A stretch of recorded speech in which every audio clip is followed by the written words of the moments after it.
जनता जनार्दन को जैसे परमात्मा को मानता हूँ, वैसे ही अपनी जनता को भी परमात्मा का रूप मानता हूँ, उसी रूप में उसकी सेवा करता हूँ। कोई इस प्रदेश को आगे ले जा सकता है तो वो भारतीय जनता पार्टी है और माननीय मनोहर लाल जी। ये भारतीय जनता पार्टी को सोचना है कि क्या मैं उनके लायक हूँ? क्या मैं इस काबिल हूँ कि मैं उनकी टिकट पे चुनाव लड़ पाऊँ? उनके रोज़मर्रा के कामों में शायद मुझसे कोई आगे नहीं होगा अपनी जनता को सँभालने के लिए।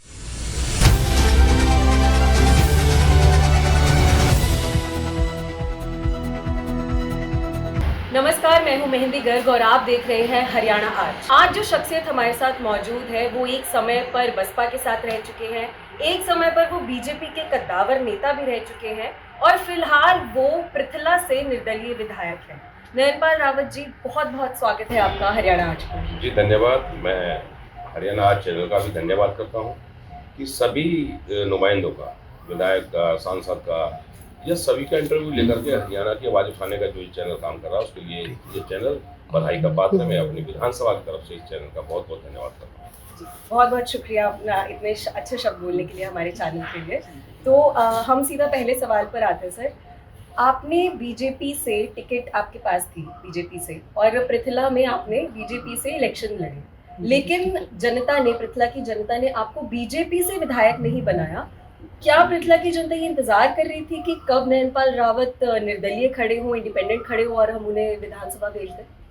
देखिए, मुझे 2009 का टिकट भारतीय जनता पार्टी ने एक प्रकार से घर से बुला कर दिया था। मैं उस समय बसपा की राजनीति कर रहा था, एक चुनाव लड़ भी चुका था और उस दौरान भारतीय जनता पार्टी का इस पृथला विधानसभा में, या मैं कहूँ कि कहीं भी जो ऐसी लोकल सीट थी, जो ग्रामीण सीट थी, उन पर कोई वर्चस्व नहीं दिखाई देता था। इवन देन इनके ना मंडल अध्यक्ष थे, ना बूथ प्रमुख थे और ना ही पन्ना प्रमुख थे।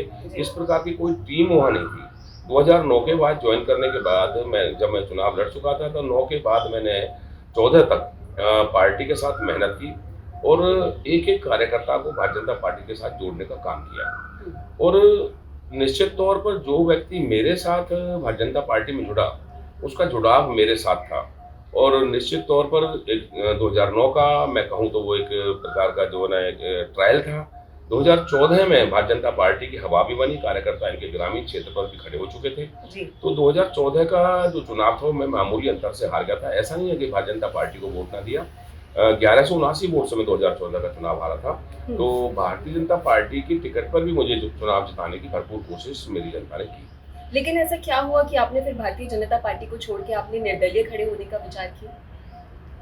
देखिए, किसी भी राजनीतिक व्यक्ति की एक सोच होती है, एक उसका सपना होता है कि भई मैं पार्टी में काम करते हुए कहीं न कहीं किसी न किसी पद पे काम करूँ, कोई एक पद मेरे लिए हो, मैं एमएलए बनूँ, मैं एमपी बनूँ। वही जिज्ञासा मेरे मन में भी थी, वो सपना मेरा भी था। और 2014 में मैंने भारतीय जनता पार्टी को नहीं छोड़ा। भारतीय जनता पार्टी ने अचानक मेरी टिकट काट दी, जबकि जो ना मैंने बहुत दिल से, मन से, लगन से और इवन देन मैंने भारतीय जनता पार्टी को अपनी माँ मान करके उसकी जो ना सेवा की। तो जब टिकट कट गई तो लोगों का निर्णय हुआ कि क्यों ना आप जो ना इंडिपेंडेंट और निर्दलीय चुनाव जीत लड़ें और हम आपको जिताएंगे। तो ये जनता का निर्णय था। एक बहुत ही रोचक सा सवाल आया मेरे मन में कि अभी जब हम बातचीत कर रहे थे तब आपने बताया कि आप कुछ समय पहले 3 साल तक चेयरमैन भी रहे हैं हरियाणा स्टेट वर्कशॉप कॉर्पोरेशन के, तो फिलहाल आपको नहीं है। लेकिन 2019 में आपने भाजपा को छोड़ दिया, भाजपा का दामन छोड़ा, आप निर्दलीय खड़े हो गए। फिर एक समय आया जब आपने बीजेपी को सपोर्ट ही किया होगा, तभी आप स्टेट कॉर्पोरेशन के चेयरमैन बने। तो पृथला की जनता ने आपको भारतीय जनता पार्टी से तो सीट नहीं दिलवाई थी विधायक की, तो आपने लोगों को कन्विंस कैसे किया इस चीज़ के लिए कि एक बार मैंने भाजपा छोड़ी, उसके बाद मैंने निर्दलीय खड़े होने के बाद फिर भाजपा को सपोर्ट दिया? तो ये क्या सोच विचार है? देखिए, जहाँ तक आपने एक बात कही कि हरियाणा स्टेट वेयरहाउस कॉर्पोरेशन का मैं 3 साल तक चेयरमैन रहा हूँ।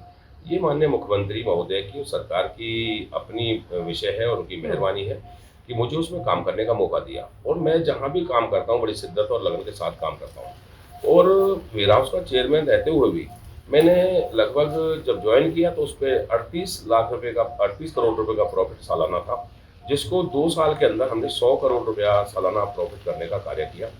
और बहुत सारे गोडाउन्स और बहुत सारी जो ना व्यवस्था उसमें परिवर्तित की। इसके साथ साथ जहाँ तक मैं मेरी जनता का बात करूँ, जो आपने कहा कि भाई आपने भारतीय जनता पार्टी को छोड़ करके निर्दलीय चुनाव लड़ा, देखिए, ये जनता का निर्णय था और मैं जानता था कि मेरी जनता मेरे पे पूरा भरोसा करती है, निश्चित तौर पर मुझे चुनाव जिताएगी और मैं भी मेरी जनता भी मेरे पे उतना ही भरोसा करती है कि वो किसी सूरत में भी कोई गलत निर्णय नहीं लेंगे।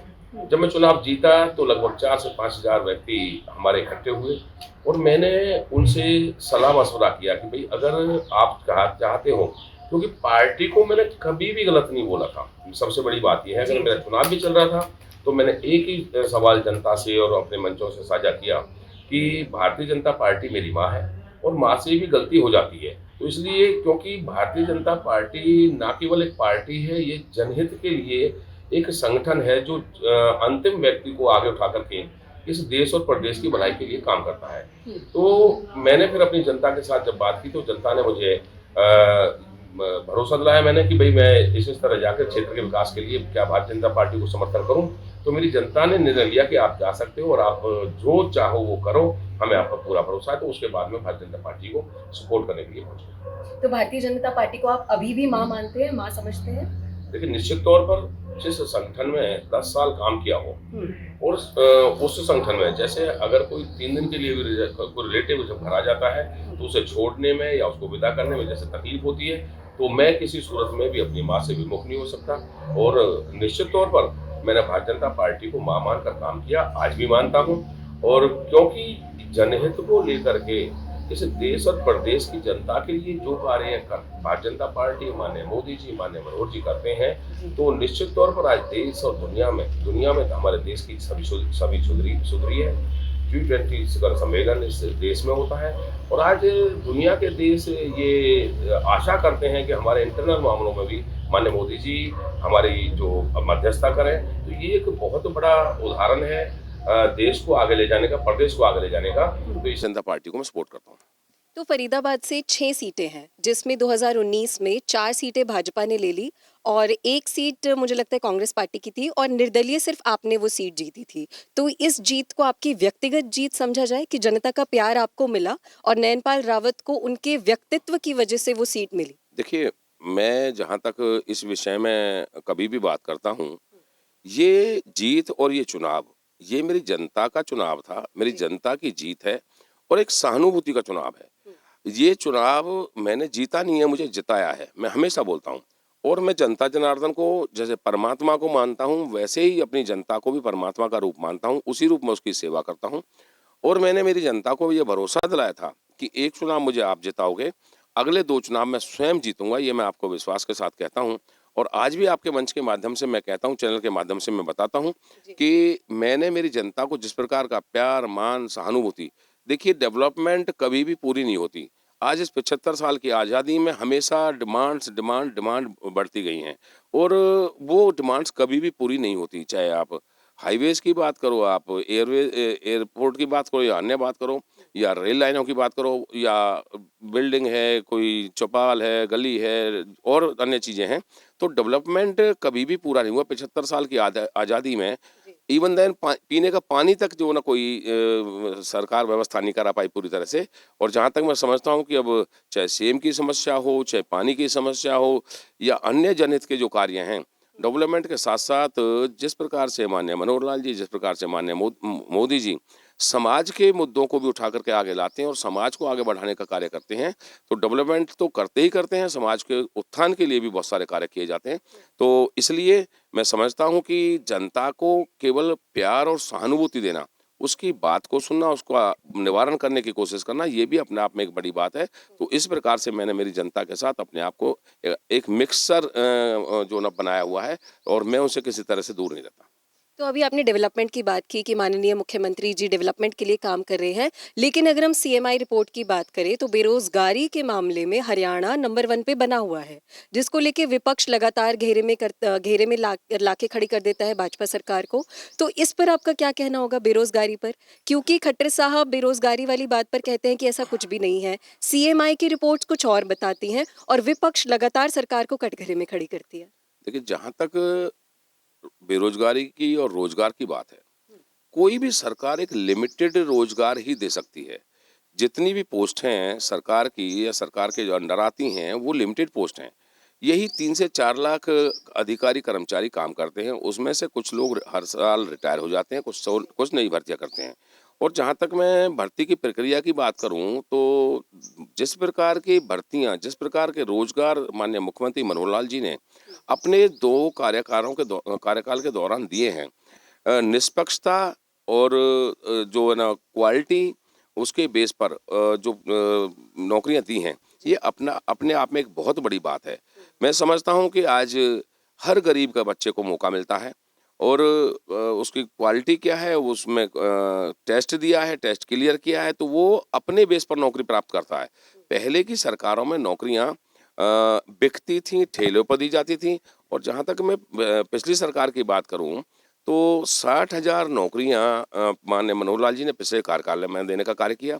लगभग 40,000 नौकरियाँ इस 3 साल के दौरान, क्योंकि कोरोना काल बीच में रहा, तो उससे ना केवल भर्ती प्रक्रिया रुकी, इसके अलावा जो डेवलपमेंट के काम थे वो भी रुक गए थे। 2 ढाई साल का कोरोना काल जो चला हमारे इसमें, और मैं इसके साथ-साथ मैं समझता हूँ कि भर्तियाँ सबसे ज़्यादा अगर रिकॉर्ड उठा के देखें, तो माननीय मुख्यमंत्री मनोहर लाल जी ने और हमारी हरियाणा सरकार ने सबसे ज़्यादा भर्तियाँ करने का कार्य किया है। सीएमआई रिपोर्ट्स का क्या करें देखिए, जो हाँ, बेरोजगारी को लेकर आ रही हैं? इसके बावजूद देखिए, हुँ, अभी क्योंकि अगर पहले की सरकारें स्किल्ड की तरफ जाती, तो हमारा युवा बेरोजगार नहीं होता। हुँ, जैसे मैं बात करूं, आज के डेट में जैसे आईटी का युग है, स्किल डेवलपमेंट का युग है, स्किल्ड का युग है, तो उसकी तरफ माननीय मोदी जी ने, माननीय मनोहर लाल जी ने देखा, हुँ, उसकी तरफ सोचा।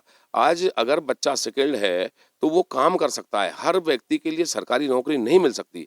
तो जैसे अभी मैं बात करूं पृथला विधानसभा की, तो पिछले योजना में 2017 में माननीय मुख्यमंत्री मनोहर लाल जी ने हुँ, और माननीय मोदी जी के आशीर्वाद से पृथला को एक 950 करोड़ रुपए की स्किल डेवलपमेंट यूनिवर्सिटी जो मिली है, जी, वो अपने आप में एक बहुत बड़ा जो ना योगदान है बेरोजगारी को खत्म करने के लिए। हुँ, और उसमें बच्चा, जैसे मैं कहूँ कि 9th क्लास का ही जो बच्चा होगा, वो 9th क्लास में एडमिशन, अभी पहली बार उसकी क्लासेस शुरू की, 9th क्लास से ही वो स्किल्ड हो जाएगा।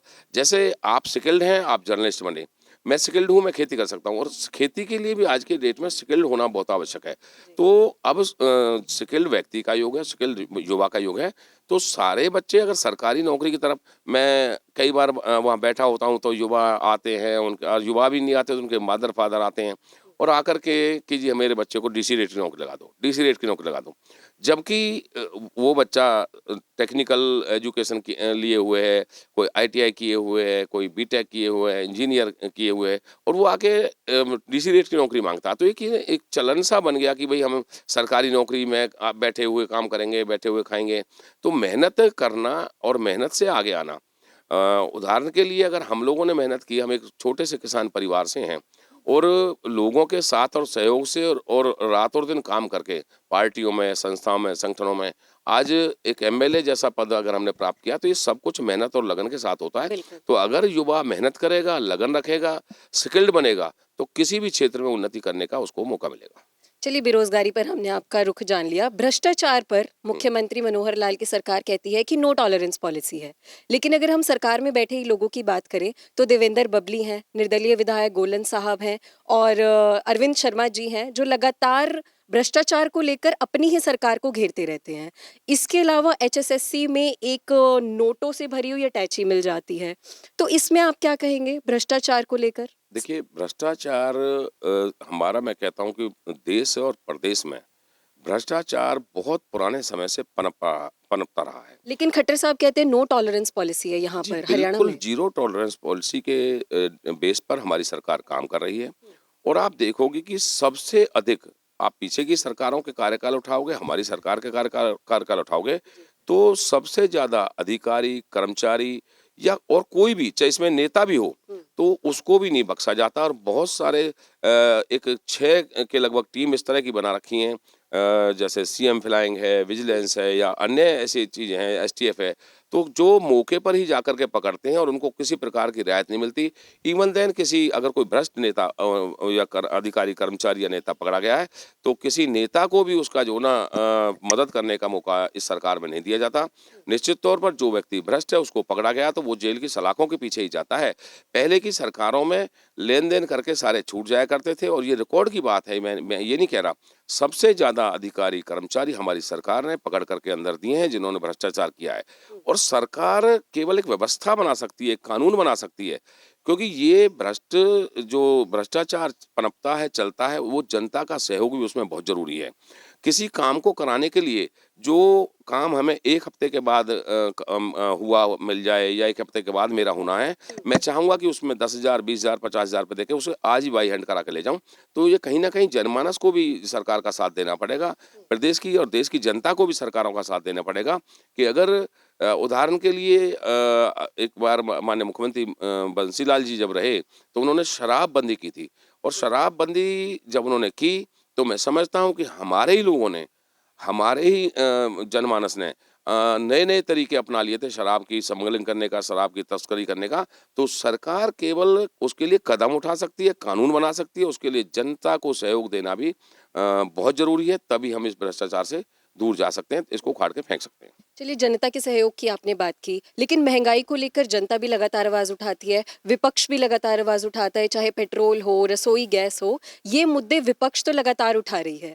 तो क्या विपक्ष की ये बातें झूठी हैं या सरकार में बैठे लोगों को महंगाई के बारे में कुछ पता ही नहीं चल रहा है कि जनता परेशान है महंगाई को देखिए, लेकर? महंगाई और प्रति व्यक्ति आय का आपस में एक समन्वय है। आज के समय में आप देखोगे कि हमारा जो हरियाणा है, बाकी स्टेट से बहुत आगे है प्रति व्यक्ति आय में। और जब लगभग 2.5 लाख रुपया प्रति व्यक्ति आय अगर हमारे व्यक्ति की हो गई है, तो उसके लिए जो साधन संसाधन पैदा होते हैं उस सब पे खर्चा लगता है और खर्चा लगता है। तो मैं समझता हूँ कि अगर महंगाई हो गई है, आप देखोगे कि पुराने समय से हमने, क्योंकि बचपन हमने किसानी और खेती में गुजारा है, हमने उस समय को भी देखा है और आज के युग को भी हमने देखा है। कहने को तो हमने भी कभी, हम विपक्ष में रहे हैं तो हमने भी महंगाई के मुद्दे पर बहुत सारे प्रदर्शन किए हैं, अनशन किए हैं और चीज़ें की हैं। लेकिन मैं अगर उनका कंपेयर आज के समय में करूं, तो आज के समय में जो प्रति व्यक्ति आय है वो पिछली सरकारों से बहुत अच्छी है। और मैं समझता हूं जो महंगाई है उसका असर जनता पर देखने को नहीं पड़ता। हर चीज़ का एक पहलू होता है, एक संतुलन होता है जो इस समय समन्वय प्रति व्यक्ति आय और महंगाई में बना हुआ है। तो मुझे नहीं लगता कि कोई चीज़ महंगाई की वजह से कोई व्यक्ति पिछड़ रहा हो। इवन देन अगर किसी व्यक्ति की, जैसे आप देखोगे माननीय मनोहर लाल जी ने, जब पहले 1,20,000 रुपए को जो ना गरीबी रेखा के नीचे माना जाता था। तो आप कह रहे हैं कि महंगाई हरियाणा में मुद्दा नहीं है? जी, मैं तो समझता हूँ कि हरियाणा में महंगाई का कोई मुद्दा नहीं है और हरियाणा तरक्की को ओर अग्रसर है। प्रति व्यक्ति आय हरियाणा की अन्य स्टेट्स के मुकाबले मैं समझता हूँ कि 2-3 स्टेट्स हमसे आगे होंगे और बाकी हम पूरे देश में सबसे आगे हैं। चलिए, 2024 बहुत पास है, राजनीति के तौर पे बात कर लेते हैं कि बहुत सारे कयास लगाए जा रहे हैं गठबंधन को लेकर कि भाजपा और जजपा फिर से 2024 में गठबंधन के साथ लड़ाई लड़ेगी। और वहीं कांग्रेस की अगर बात करें तो ये खबरें आ रही है कि इनेलो के साथ गठबंधन कर सकती है कांग्रेस पार्टी। तो आपका क्या लॉजिक रहेगा 2024 को लेकर? निर्दलीय ही रहेंगे या फिर गठबंधन कर सकते हैं किसी के साथ? क्योंकि देखिए, अभी भी आप बीजेपी को अपनी माँ मानते हैं। हाँ, निश्चित तौर पर। और ये नहीं कि मुझे कोई टिकट की चिंता है, जो पहले काटी तो अब कोई भरोसा नहीं है कि मुझे टिकट मिल जाए। ये टिकट की वजह से मैं ये बात नहीं कहता। मैं मेरे अंतरात्मा से इस बात को मानता हूँ, जहाँ मैंने 10 साल किसी संगठन में काम किया है तो वो निश्चित तौर पर मेरा है, मेरी माँ है, मेरी आत्मा है। लेकिन इसके साथ-साथ 2024 के चुनाव में सिनेरियो क्या होगा, किसकी सरकार बनेगी, कौन पार्टी आगे आएगी, अगर मैं बात करूँ जिस प्रकार से माननीय मनोहर लाल जी की सरकार, माननीय मनोहर लाल जी की टीम जिस प्रकार से इस प्रदेश के लगभग 3 करोड़ लोगों को आगे ले जाने का कार्य कर रही है, हर व्यक्ति के विषय में सोचना, हर संस्था के विषय में सोचना, हर जन के विषय में सोचना और हर पहलू को इस नज़रिए से देखना कि किस प्रकार से ये प्रदेश तरक्की करे। तो जिस प्रकार से 2 योजना हमारी भारतीय जनता पार्टी की और माननीय मनोहर लाल जी मुख्यमंत्री रहे हैं, मुझे लगता है क्योंकि जनमानस ने मान लिया है कि अगर कोई इस प्रदेश को आगे ले जा सकता है तो वो भारतीय जनता पार्टी है और माननीय मनोहर लाल जी हैं। तो मैं समझता हूँ कि निश्चित तौर पर तीसरी बार भी जो हरियाणा की बागडोर माननीय मुख्यमंत्री मनोहर लाल जी के हाथ में रहेगी, वही यहाँ के सेवक रहने वाले हैं। और जहाँ तक मेरा विषय है, तो जो मेरी जनता निर्णय लेगी क्या टिकट चाहती है, कैसे चुनाव लड़ाती है। अगर पार्टी निर्णय लेती है कि भाई इन्होंने पहले 10 साल काम किया, फिर भारतीय जनता पार्टी के लिए जो ना समर्थन रखा, सरकार को समर्थन रखा, अगर उनका मन करेगा तो उनकी बात, नहीं तो मेरी जनता का निर्णय सर्वोपरि है, जो मेरी जनता करेगी। तो आप पहला कदम उठाएंगे बीजेपी को अप्रोच करने के लिए 2024 में, या देखिए, फिर ये बीजेपी सोचेगी कि आपको अपने पे चुनाव जी चुनाव बिल्कुल, लड़ाने हैं? ये भारतीय जनता पार्टी को सोचना है कि क्या मैं उनके लायक हूँ, क्या मैं इस काबिल हूँ कि मैं उनकी टिकट पे चुनाव लड़ पाऊँ और उनको जीत करके ये सीट दे पाऊँ, ये उनको सोचना है। और उनके अलावा मेरी जनता निर्णय लेगी। मेरा अपना कोई निर्णय ना किसी पार्टी को ज्वाइन करने का और ना चुनाव लड़ने का, ये सारा निर्णय हमारी जनता के ऊपर है, क्योंकि उन्होंने ही मुझे चुनाव लड़ा करके विधायक के रूप में भेजा है। तो मैं समझता हूँ कि उन्हीं का हक बनता है, वही मुझे सुझाएं कि मुझे क्या करना है। तो अभी आपने क्लियर कर दिया कि 2024 में जनता चाहती है कि बीजेपी ही हरियाणा के लिए काम कर सकती है और मुख्यमंत्री मनोहर लाल ही आएंगे 2024 में। देखिए, मैं आपको एक बात बताऊं कि जिस प्रकार से अभी आपने देखा है, जैसे गांव-गांव के दौरे पर माननीय मुख्यमंत्री मनोहर लाल जी जा रहे हैं।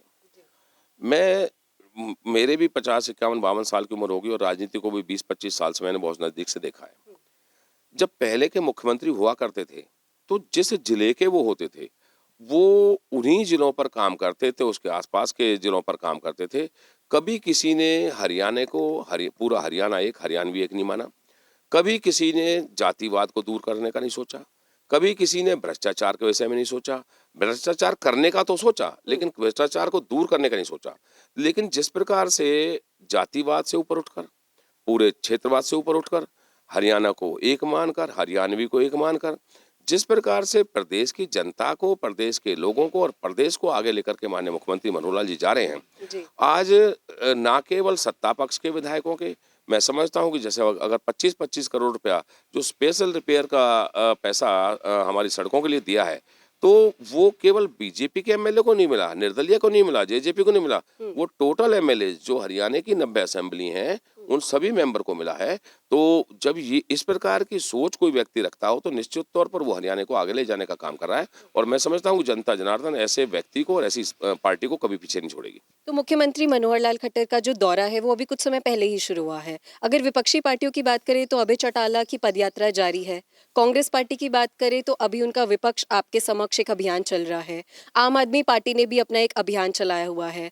दुष्यंत चौटाला के समर्थक कहते हैं कि अब हमें 2024 में उनके डिप्टी चीफ मिनिस्टर से आगे डिप्टी हटा देना है।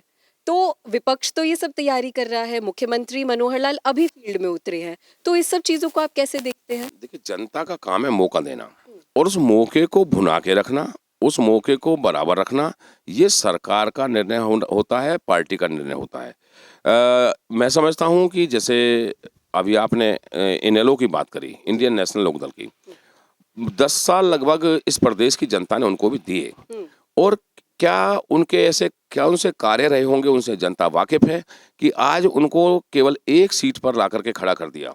ऐसे तो एक सीट मैं भी जीत के आया हूँ, तो फिर तो मेरी भी पार्टी उनके बराबर की खड़ी है। तो इस पदयात्रा का, यात्रा का, देखिए सबका अपना अपना अधिकार है, सब अपने अपने तरीके से अपनी कोशिश करते हैं कि मैं भी सत्ता हासिल करूं, मैं भी सत्ता हासिल करूं। और भारतीय जनता पार्टी का लक्ष्य है, मुख्यमंत्री मनोहर लाल जी का लक्ष्य केवल सत्ता हासिल करना नहीं है, केवल सत्ता में बने रहना नहीं है, सत्ता में रहकर लोगों को क्या सुविधा दे सकते हैं, कितनी मूलभूत सुविधा दे सकते हैं, इवन देन चाहे कोई सी भी सरकार रही हो, उन लोगों को, जो भी मुख्यमंत्री रहे या उनके आसपास के लोग रहे, वो अपने घर परिवार रिश्तेदार केवल इनके विषय में सोचते थे, केवल अपने क्षेत्र के विषय में सोचते थे। आज मनोहर लाल जी जैसे शख्सियत का कोई घर परिवार अगर कोई है तो वो पूरा हरियाणा है। और आज पदयात्रा तो हमारे आदरणीय कुंडू जी ने भी की है, तो वो भी अपना सपना देख रहे हैं। हमारे अभय चौटाला जी भी कर रहे हैं, वो भी सपना देख रहे हैं। कहीं हाथ से हाथ जोड़ो चल रही है। आज मैं भारत जोड़ो, हाथ से हाथ जोड़ो इनकी बात करूं, अगर ये लोग इस देश और प्रदेश के जनता के विषय में कुछ सोच लेते, उनको आगे बढ़ाने की सोच लेते, ठान लेते अपनी सरकार रहते हुए, तो इनको ना हाथ से हाथ जोड़ने की जरूरत थी, ना भारत जोड़ो यात्रा की जरूरत थी। आज इन्होंने भारत जोड़ो यात्रा शुरू की है। मुझे बताइए, क्या कश्मीर में ये क्या रिया है? आज 370 धारा हटाई, जो जमाने से नहीं हटा सके, आज जो बाकायदा तिरंगा यात्रा ये लेके निकले हैं वहाँ, तो ये देन माननीय मोदी जी की है 370 हटाने की। आज एक मंदिर का मुद्दा इनसे सॉल्व नहीं हो पाया, वो इतने समय के बाद हुआ है। आज 3 तलाक की बात कहूँ, बहुत सारी ऐसी चीज़ें हैं जो देश हित में हुई हैं। तो मेरा कहने का केवल भाव ये है कि जब इनको समय मिला, इन्होंने जनता के विषय में नहीं सोचा। आज ये भारत जोड़ो यात्रा करें, पद यात्रा करें। कांग्रेस पार्टी ने तो भारत जोड़ो यात्रा के लिए कहा कि देश टूटा हुआ है, कांग्रेस पार्टी भारत जोड़ेगी, हम लोगों को जोड़ेंगे। तो देश टूटा हुआ है या फिर ये सब एक ढकोसला है कांग्रेस मैं पार्टी बात ने कर रहा शुरू की? था सरदार वल्लभ भाई पटेल जी की। उन्होंने रातों रात जा करके सियासतों से बात की, सियासतकारों से बात की, राजाओं से बात की, उन्होंने इसको एक जोड़ने का काम किया। आज माननीय मोदी जी पूरे देश को साथ लेकर के चल रहे हैं, देश के हर स्टेट को साथ लेकर के चल रहे हैं। अगर कहीं भारतीय जनता पार्टी की सरकार भी नहीं है, आप देखोगे कि पिछले समय में अभी कांग्रेस की सरकार थी पीछे पंजाब में, और सेंटर से जो पैसा आया वो हरियाणा को आया मात्र थोड़ा सा, क्योंकि अपने आप में हमारी जो सुविधाएं हैं, हमारी जो कमाई है वो अपने सफिशेंट है हरियाणा में। और पंजाब को उन्होंने एक बहुत बड़ा ग्रांट देने का काम किया। राजस्थान में कांग्रेस की सरकार है, उसको बहुत बड़ी जो ग्रांट देने का काम किया। जम्मू कश्मीर में हमेशा से जो इन्होंने दोनों अपनी सरकारों में बहुत ज़्यादा ग्रांट देने का काम किया सेंटर से। तो मैं समझता हूँ कि वो आज अगर सेंटर में मोदी जी की सरकार है, भारतीय जनता पार्टी की सरकार है, तो वो क्यों कलकत्ता में पैसा देंगे, क्यों पंजाब में पैसा देंगे, क्यों राजस्थान में पैसा देंगे? तो मैं समझता हूँ कि आज भारत एक है और भारत को एक करने का काम माननीय प्रधानमंत्री नरेंद्र मोदी जी ने किया है। और देश और दुनिया में आज जो भारत की छवि सुधरी है, भारत के लोगों की छवि सुधरी है, तो माननीय मोदी जी की देन है। तो ये देश तो पूरी एकता के साथ, पूरी अखंडता के साथ मोदी जी के राज में एकदम सफलता की ओर अग्रसर है। तो इनके भारत जोड़ो यात्रा का या इनकी पद यात्रा का कोई औचित्य नहीं बनता। लेकिन हरियाणा में भारत जोड़ो यात्रा जब आई थी, राहुल गांधी जब आए थे, तो उन्हें समर्थन मिला था, जन समर्थन दिखाई दे रहा था फील्ड पे। देखिए, मैं कहता हूँ कि आज मैं कोई रैली करता हूँ, मैं कोई पदयात्रा करता हूँ, मैं एक निर्दलीय विधायक हूँ, मेरी कोई पार्टी नहीं है, तो 1000-500 लोग तो मेरे साथ भी चलेंगे। अगर कोई ये सोचता हो 1000, 2000, 5000 व्यक्ति इकट्ठा करके इनकी यात्रा पदयात्रा करके, और मैंने तो और लोगों का देखा है जिसकी आप अभी बात कर रहे थे, उनको 100 लोग ढूंढे से नहीं मिलते थे यात्राओं में। कहीं जाते थे गाँव में के बैठक पे या मंच पे, तो उनको 100 लोग इकट्ठे नहीं होते थे। जिन्होंने 10 साल राज किया, आज उनके पास 100 व्यक्ति नहीं है, तो इसका कारण तो कुछ ना कुछ होगा ना। उन्होंने किसी के साथ अच्छा ना किया होगा, कार्यकर्ता के साथ अच्छा ना किया होगा, प्रदेश के लोगों के साथ अच्छा ना किया होगा। तो मेरा कहने का भाव ये है, अपने अपने तरीके से सब लोग आजमाते हैं, अपने अपने तरीका सत्ता पाने के लिए बनाते हैं। लेकिन जिन लोगों को प्रदेश की जनता ने भांप लिया हो, जान लिया हो, बरत लिया हो, उन लोगों की यात्राओं का कोई बेनिफिट नहीं है, उनकी यात्राओं से कुछ होने वाला नहीं है। देश और प्रदेश भारतीय जनता पार्टी के राज में 2024 में भारतीय जनता पार्टी ही निश्चित आएगी तौर और पर मनोहर लाल खट्टर ना ही केवल सेंटर सीएम में, बनेंगे। ना केवल सेंटर में, स्टेट में भी भारतीय जनता पार्टी की सरकार होगी, मुख्यमंत्री मनोहर लाल होगा। ये मैं आपको आशा और विश्वास के साथ कह सकता हूँ। प्रदेश की जनता की जो भावना मैं उसके अनुरूप कह सकता हूँ कि निश्चित तौर पर, क्योंकि ऐसा सेवादार सबको चाहिए जो केवल 6 घंटे सोता हो और बाकी के समय केवल हरियाणा के लोगों के लिए सोचता हो, हरियाणा के लिए काम करता हो। आज आप भाई भतीजावाद की बात करो, कोई एक व्यक्ति ये नहीं कह सकता कि मुख्यमंत्री मनोहर लाल जी का भाई फलाने रेस्ट हाउस में, फलाने होटल में, वहाँ सरकारी तौर पर तंत्र पर ठहरा हुआ है। तो ये एक बहुत बड़ी देन है। सत्ता में रह करके प्रदेश के लोगों के लिए काम करना, ये मनोहर लाल की रुचि है, ये हॉबी है। और केवल परिवारवाद को बढ़ाना, केवल रिश्तेदारों को बढ़ाना, जातिवाद को बढ़ाना, ये पहले की सरकारों ने किया है। और उसी का आज नतीजा है कि भारतीय जनता पार्टी पर प्रदेश की जनता, देश की जनता 100 की 100% विश्वास रखती है और आगे भी इनको सत्ता में लेकर के आएगी। चलिए अब आपकी कॉन्स्टिट्यूएंसी पे आ जाते हैं। पृथला से आप विधायक हैं, 3.5 साल हो चुके हैं आपको विधायक रहते हुए। तो ऐसे कौन से कार्य हैं जो आपने पृथला की जनता के लिए किए हैं, और कौन सी ऐसी डिमांड्स थी जो आपने सरकार के सामने रखी और वो डिमांड्स पृथला की जनता के लिए पूरी भी हुई? देखिए, जहाँ तक मैं बात करूँ विकास कार्यों की, अगर मैं मेरे क्षेत्र के लिए कहूँ तो पिछली बार भी जब मैं विधायक नहीं था, मैं 1179 वोट से हार गया था, तो बड़कल की एक रैली में माननीय मुख्यमंत्री मनोहर लाल जी ने मुझे पूछ करके एक स्किल डेवलपमेंट यूनिवर्सिटी देने का कार्य किया, जो 950 करोड़ रुपए की है। इसी के साथ साथ जैसे कोरोना काल रहा और 2 साल 2.5 साल हम काम नहीं कर पाए, मैं इस बात को हर चैनल के माध्यम से कहता हूँ, मैं अपनी सभाओं में भी कहता हूँ कि मैं मेरे विकास कार्यों से भी संतुष्ट नहीं हूँ। और जहाँ तक मैंने इस 2023 को रखा है, कोविड के लिए एक हमारा हॉस्पिटल था जो प्राइवेट था और वो बंद हो गया था, उसको हमने सरकार के अंडरटेकिंग लेके माननीय मुख्यमंत्री मनोहर लाल जी से हमने रिक्वेस्ट की और आज उसमें 100 बेड का हॉस्पिटल मेरे क्षेत्र को मिला है। इसके साथ साथ 108 करोड़ रुपया माननीय मुख्यमंत्री महोदय ने हमारी सड़कों के लिए अभी पीछे इंतकाम की रैली हुई थी पिछले साल में, तो 99 करोड़ पीडब्ल्यूडी की सड़कों के लिए और 9 करोड़ रुपए का एक पुल जो हमारे नहर पे टूटा हुआ था उसको देने का कार्य किया, उस पर काम शुरू हो गया है। जी। इसी तरह जो सड़कें हमारी टूटी पड़ी हैं और अभी उनकी बहुत बुरी हालत है आज भी, उनका टेंडर प्रक्रिया लगभग चल रही है। कुछ सड़कों के टेंडर खुल गए हैं, कुछ पे काम शुरू हुआ है। इसी प्रकार से कुछ 2 सड़कें ऐसी हैं जो हमने 9 करोड़ रुपए से प्रधानमंत्री सड़क योजना में लगभग जो 12 किलोमीटर की उनको बनाने का कार्य किया है। इसके साथ साथ 99 करोड़ की जो सड़कें हैं वो बनकर के तैयार हो जाएंगी। मार्केटिंग बोर्ड की कुछ ऐसी सड़कें, क्योंकि कनेक्टिविटी सबसे अहम मुद्दा होता है किसी क्षेत्र का विकास के लिए या किसी स्टेट के विकास के लिए, तो कनेक्टिविटी के मामले में लगभग 12 सड़कें जो ऐसी कच्चे रास्ते थे जिनको हमने मार्केटिंग बोर्ड से बना करके एक अच्छी सड़क में कन्वर्ट करने का काम किया है। और इसी के साथ साथ एक डिमांड जो मैंने एक नवोदय स्कूल जो मेरे क्षेत्र में होना चाहिए, एक नवोदय स्कूल की, और एक आपका वेटनरी जो हॉस्पिटल यूनिवर्सिटी है वो मेरे क्षेत्र में जो ना, उसकी मैंने एक डिमांड की है। इसी के साथ साथ अपनी बहनों के लिए एक जो हमारा पॉलिटेक्निकल कॉलेज के लिए मैंने डिमांड की है कि पॉलिटेक्निकल कॉलेज भी हमारे यहाँ होना चाहिए बहन बेटियों के लिए, और एक महिला कॉलेज, क्योंकि पहले की योजना में भी माननीय मुख्यमंत्री जी ने 2-3 ITI और एक महिला कॉलेज देने का मेरे क्षेत्र में काम किया था।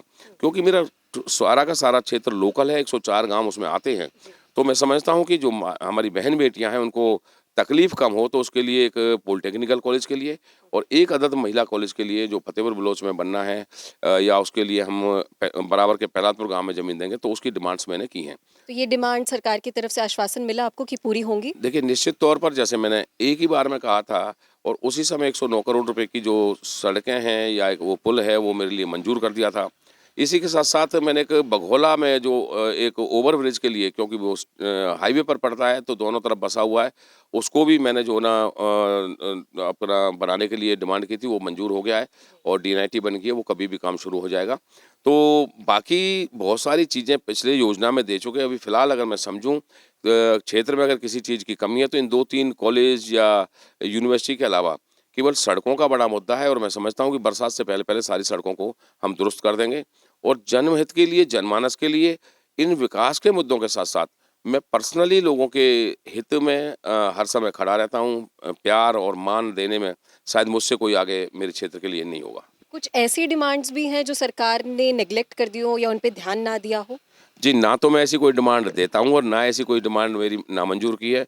इवन देन अगर मैं बात करूँ कि मेरे HSIDC में मेरे 5 गाँवों की ज़मीन गई थी, अधिग्रहण हुआ था और वो 13 साल से मुद्दा अटका हुआ आ रहा था।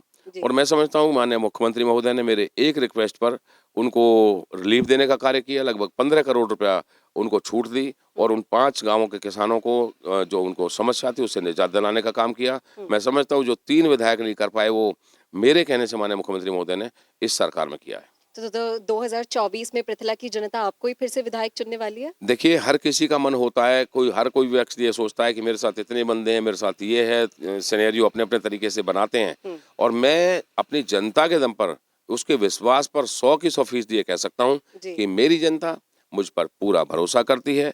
मेरे 3 साढ़े 3 साल के कार्यकाल के को बरतने के बावजूद मेरी जनता मेरे साथ खड़ी है और जनता जिस तरह साथ खड़ी है, मैं निश्चित तौर पर इसकी उम्मीद पर कह सकता हूँ कि 2024 का भी मैं ही वहाँ से नुमाइंदा हूँगा, मुझे ही मेरी जनता विधानसभा भेजेगी। लेकिन ये तो जनता की बात होगी, आपने कहा कि जनता आपके साथ ही खड़ी है। अगर हम जनता को बोलें कि नयनपाल रावत आपके लिए ये काम करेंगे, तो वो 3 ऐसी कौन सी चीजें होंगी जो आप जनता के लिए कहेंगे कि मैं आपके लिए इन 3 कार्यों के लिए खड़ा हूँ, आप मुझे ही वोट दीजिएगा?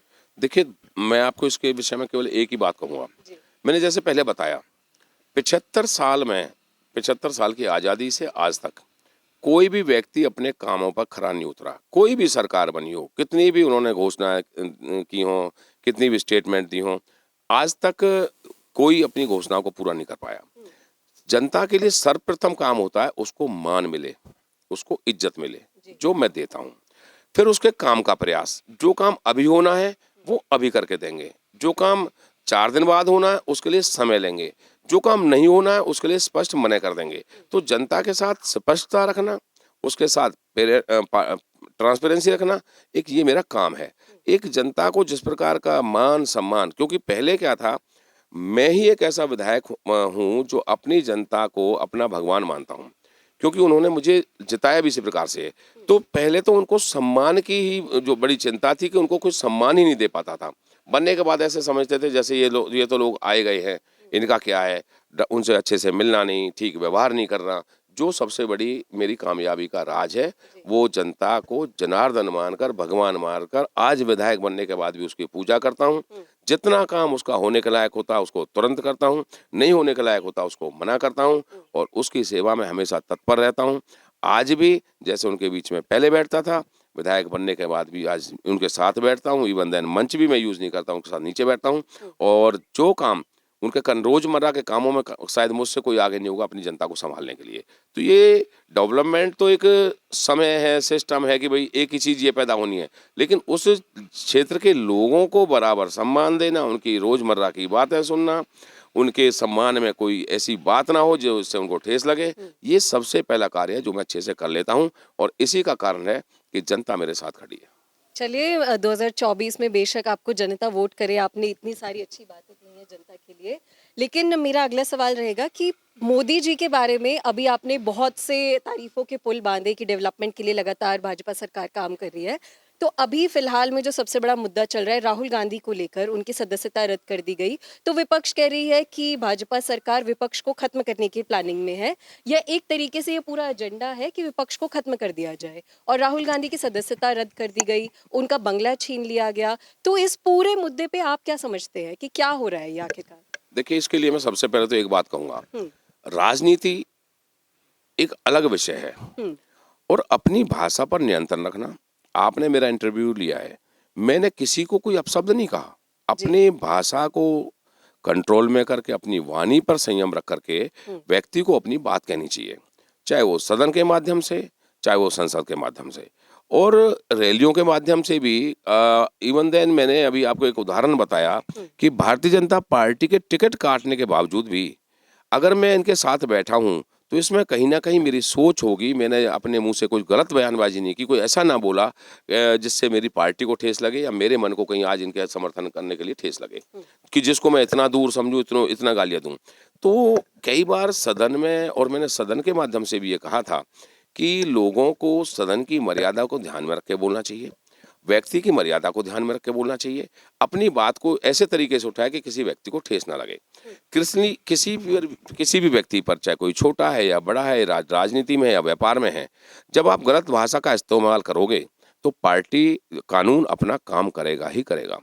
और जहाँ तक उनकी बात है, अगर कोर्ट में कोई गलती हुई, कोर्ट ने ये कहा कि भाई माफ़ी मांग ले, सॉरी बोल दे, अगर कोर्ट को भी आदमी कोर्ट ना समझे, माननीय अदालत को भी अदालत ना समझे, लोगों को सम्मान उनका संबोधन ना करे, तो मैं समझता हूँ कि उसका खामियाजा किसी न किसी व्यक्ति को भुगतना पड़ता है।